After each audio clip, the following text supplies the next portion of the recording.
तो ये वो नफ़रत है अम्बेडकर और अम्बेडकरवादियों के ख़िलाफ़, संविधान के ख़िलाफ़, जो इनके दिल में बसी हुई है, इनके दिल में। और इनकी पूरी जो टीम है सारी की सारी, आरएसएस और पूरे जो 3.5% जो ऊपर वाले हैं, उनके जहन में कहीं ना कहीं बैठा हुआ है और वो आज निकल के बाहर आ गया। हमारे जितने मूल निवासी एससी, एसटी, ओबीसी के भाई हैं, वो टीपू सुल्तान की इज्जत करते हैं, वो उनको अपना नायक मानते हैं। वो कहते हैं फातिमा शेख, उस्मान शेख, उन्होंने एससी एससी के लोगों के लिए उस वक्त स्कूल बनाया जब ये 3.5% लोग उनकी जुबान काट दिया करते थे, उनके कानों में शीशा पिघला के डाल दिया करते थे। तो इन लोगों का काम जो है हमारे समाज को, हमारे भारत को तबाह करना है, नफरत की आग लगानी है।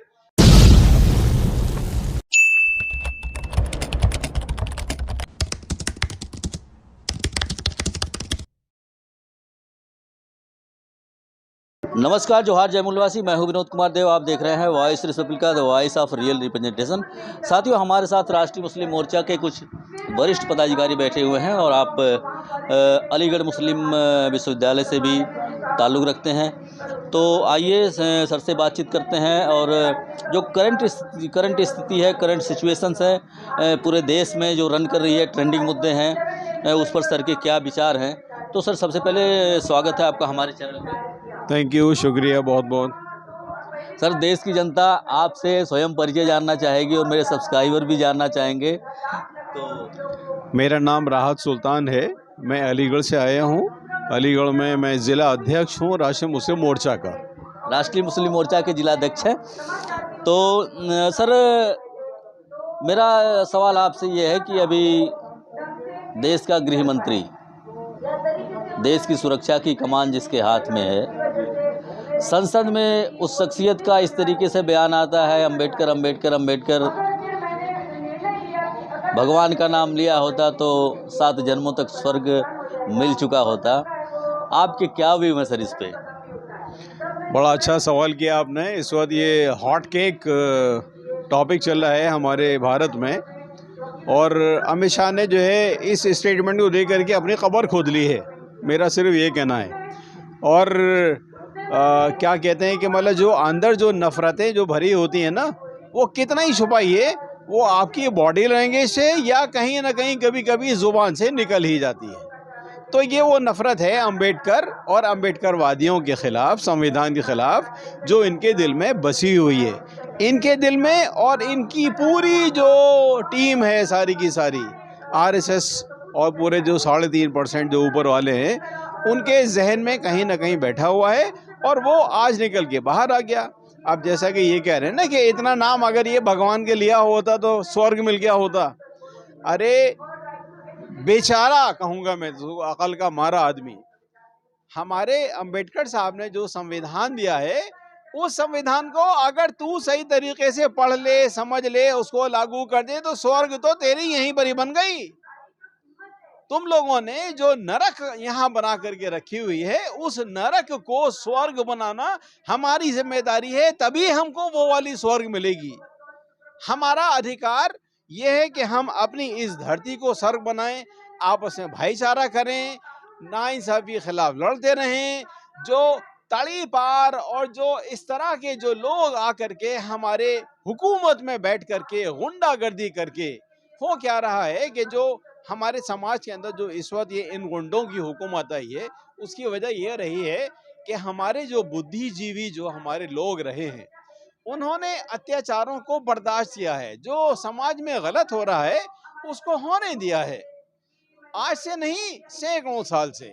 तो उसका नतीजा जो है वो अब ये हुआ है कि ये छोटे छोटे छोट भैये फिर बड़े हो करके फिर इस तरह के बन करके उस बड़े, समझिए कि उसको क्या कहा जाता है, मतलब इंसाफ का मंदिर कहा जाता है हमारा जो वो है संसद, वहां खड़े होकर के, इंसाफ के मंदिर में खड़े होकर के अब तुम इस तरह की भाषा का इस्तेमाल कर रहे हो कि अम्बेडकर अम्बेडकर अम्बेडकर अम्बेडकर अम्बेडकर। अरे तुम अगर इस तरह का नाम अगर अदब से लो, जिस तरह से हम लोग लेते हैं बाबा साहेब अम्बेडकर, वो तो यहाँ की जनता के लिए वो खुद एक भगवान है। तुम मतलब जिस भगवान को तुम यहाँ पर कोट कर रहे हो कि उस भगवान का नाम लिया होता, जिस भगवान ने यहाँ पर इस तरह से जो आपका जो मंदिर बनाया है। भाई देखिए, जो हमारी सुप्रीम कोर्ट ने जो स्टेटमेंट दिया था उसके अंदर ये था कि यहाँ पर कोई मंदिर तोड़ करके मस्जिद नहीं बनाई गई। यानी कि उसके अंदर स्टेटमेंट क्लियर था कि भाई यहाँ पर कोई मंदिर नहीं था। आप उस भगवान ने वहां पर अतिक्रमण करके, बल्कि इन उन्होंने अतिक्रमण करके वहां पर एक नाजायज मंदिर बना दिया। इस नाइंसाफी को हमारा भारत हमेशा याद रखेगा। ये हमारी तारीख, हमारी हिस्ट्री कितनी ही चेंज कर दें, लेकिन पूरी दुनिया के अंदर हमारी तारीख सब कुछ लिखी हुई है कि ये बाबरी मस्जिद किस तरह से बनाई गई थी। तो ये तारीख, ये हिस्ट्री, ये हमेशा जो है बताती रहेगी। और ये जो जुल्म हो रहा है भारत के अंदर, और ये देखिए बांग्लादेश में जो जुल्म हो रहा है, दूसरे मुल्कों में जो जुल्म हो रहा है, हमें मिल करके हर जुल्म के खिलाफ आवाज उठानी है। वरना हर जगह पूरी दुनिया में इसी तरह के जो गुंडे हैं वो अपनी गुंडाइयत को अपना बड़ा करते चले जाएंगे, और ये देश हमारा जो है गलत हाथों के अंदर चलता चला जाएगा। सर एक सवाल यहाँ पे पैदा होता है कि वर्शिप एक्ट के बाद, वर्शिप एक्ट में ये प्रावधान है कि बाबरी मस्जिद के बाद किसी भी धार्मिक स्थल को, पूजा स्थल को एंटरटेन कोर्ट में नहीं किया जाएगा। बावजूद इसके उत्तर प्रदेश के जौनपुर की अटाला मस्जिद देखने को मिली, विवादों में रही है। बावजूद इसके ज्ञानवापी विवादों में देखने को मिली है। बावजूद इसके संबल का मामला अभी देखने को मिला है। तो सर ये क्या कारण है इसके पीछे? सर इसका कारण एक ही है, बस ये मुसलमानों को अपना हर तरीके से अपना प्रताड़ित करने का इनका ये वो है।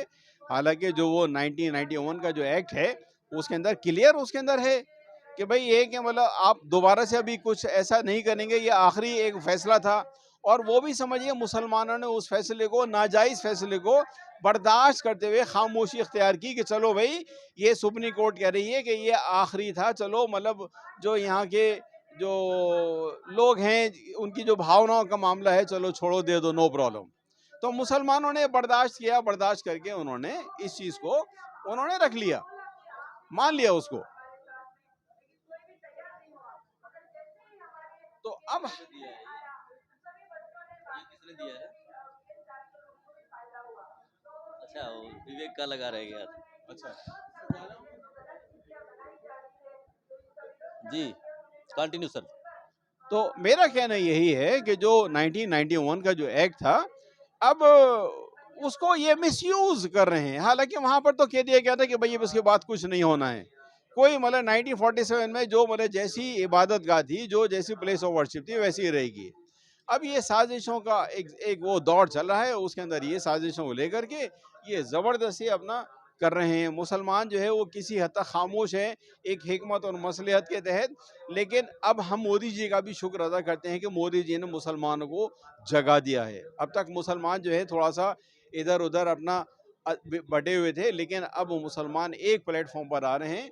और अब समाजी तौर से जो हमारा बिखराव है उसको जोड़ने के लिए राष्ट्रीय मुस्लिम मोर्चा से, बामसेफ से और इसी तरह की और दूसरे जो संगठन हैं उससे मिल करके अपनी ताकत और पब्लिक के अंदर अवेयरनेस पैदा कर रहे हैं। और हमारा ये संगठन जो है वो तो बाकायदा तौर से गांव-गांव जा करके 570 जिलों में जा करके बता रहा है कि भाई ये मुसलमान तो हमारे दोस्त हैं। दुश्मन कौन है? दुश्मन तो वो 3.5% लोग हैं जिन्होंने ये है कि यहाँ पर ऊंच नीच वाली चीज़ पैदा करी है। मुसलमानों ने तो हमेशा ये है कि बराबरी का, मसावत का संदेश दिया है। मुसलमानों ने तो SC के साथ बैठ कर के खाना खाया है, उनके साथ नाश्ते किए हैं, उनको गले लगाया है। हमारे हामिद भाई बैठे हुए, हमारे एक SC के जो वाल्मीकि समाज के भाई थे, उनका झूठा पानी उन्होंने पिया भरी सभा के अंदर। तो मसावत तो ये होता है। इन लोगों का क्या है जो 3.5% है जिन्होंने हमारे भारत को जो इन्होंने कब्जा करके हाईजैक करके रखा हुआ है, इनका क्या है? इनका तो बस काम ही यही है, इनके धर्म के अंदर यही है। मनुस्मृति इसीलिए ये लागू करना चाहते हैं। ये बाबा साहब को इसीलिए पसंद नहीं करते, बाबा साहब के संविधान को इसीलिए पसंद नहीं करते कि संविधान जो है वो बराबरी वाला संदेश देता है। और बराबरी का संदेश कहाँ से आया? इस्लाम ने दिया सबसे पहले, हजारों साल पहले मुसलमानों ने बराबरी का संदेश दिया। और उस संदेश को ये 3.5% लोग पसंद नहीं करते। ये उसी जो हजारों साल पहले जो स्थिति थी मनुस्मृति वाली, वहाँ पर ये हमारे देश को लेके जाना चाहते हैं, जहाँ पर हमारी महिलाओं को कपड़े पहनने का अधिकार नहीं था। हमारे टीपू सुल्तान रहमतुल्लाह अलैह ने वो अधिकार यहाँ पर दिलाया।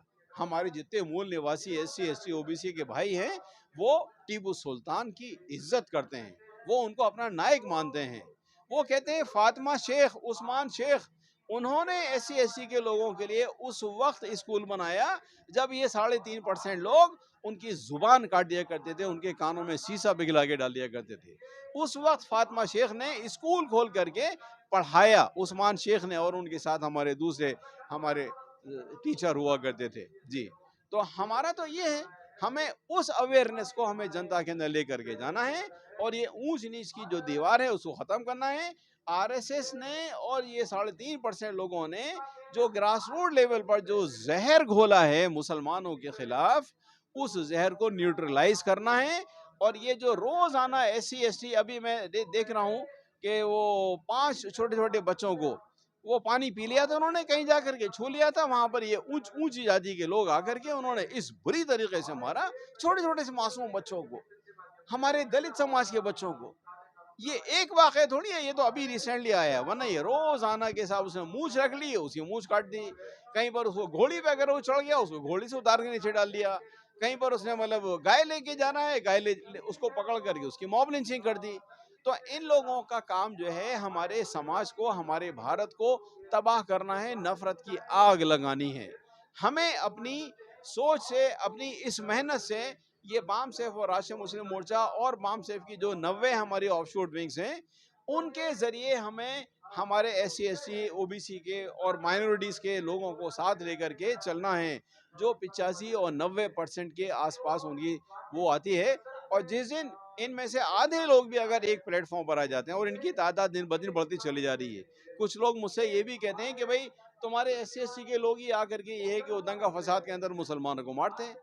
मैंने कहा भाई ठीक है, लेकिन वो उसमें से कुछ ना समझ लोग जो हैं आरएसएस के जाल में फंसे हुए हैं इस वजह से। लेकिन हमारी ये जो मेहनत चल रही है उसके अंदर अब वो ईमानदार, जो मुसलमानों से मोहब्बत करने वाले जो लोग हैं, जो मुसलमानों का जो जो प्रीवियस जो उनका वो था, जो मोहब्बत थी, जो भाईचारा था, मुसलमानों ने कैसे जो है बंगाल में बाबा साहेब को बुला करके जिताया, और उस जीत के बाद बाबा साहेब को वहां पर लॉ मिनिस्टर बनाया गया। इनके पास कोई इतना काबिल आदमी नहीं था, 3.5%, और ये जितने उच्च जाति के लोग हैं, बाबा साहेब जैसा काबिल जिसके पास 10 डॉक्टरेट थी, वो मजबूर हुए बाबा साहेब को लॉ मिनिस्टर बनाने के लिए, और उन्होंने संविधान बनाया।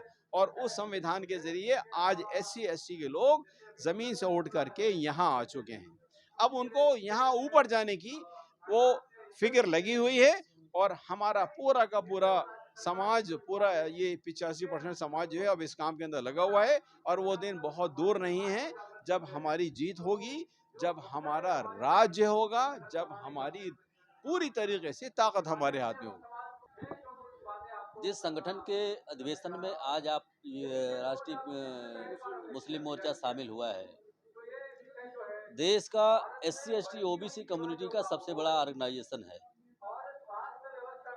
ये ऑर्गेनाइजेशन क्या बोलता है कि एससी एसटी ओबीसी हिंदू नहीं है, एकदम क्लेरिफाई कर देता है, एससी एसटी ओबीसी हिंदू नहीं है।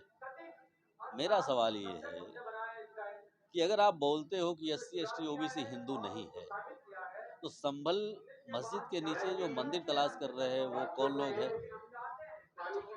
देखिए, जो मंदिर तलाश कर रहे हैं मस्जिद के नीचे, वो तो समझिए जो 3.5% ऊपर के लोग हैं, उनके पाले हुए बेचारे गरीब और नासमझ लोग हैं।